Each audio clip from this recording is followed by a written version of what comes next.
আজ আপনারা শুনবেন গোপাল ভাঁড়ের একটি হাসির গল্প।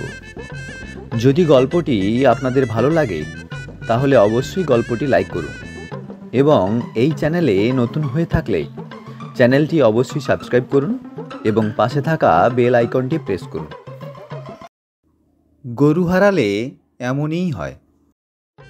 গোপালের একবার এক গরু হারিয়ে গিয়েছিল। চৈত্রের কাঠফাটা রোদ্দুরে বনবাদারে খুঁজে খুঁজে সে বিকেলে নিজের বাড়ির দাওয়ায় ধপাস করে বসে ছেলেকে ডেকে বললে, ও ভাই, জলদি এক ঘটি জল আনো, তেষ্টায় ছাতি ফেটে যাচ্ছে।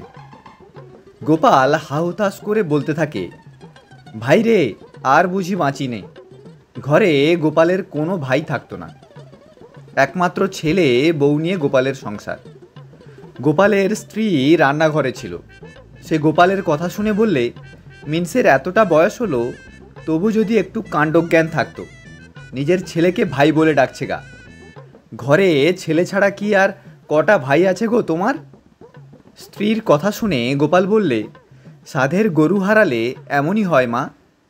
স্ত্রী মা ডাক শুনে এক হাত জিভ বের করে সেখান থেকে পালিয়ে যেন বাঁচে। এ আবার কি কথা?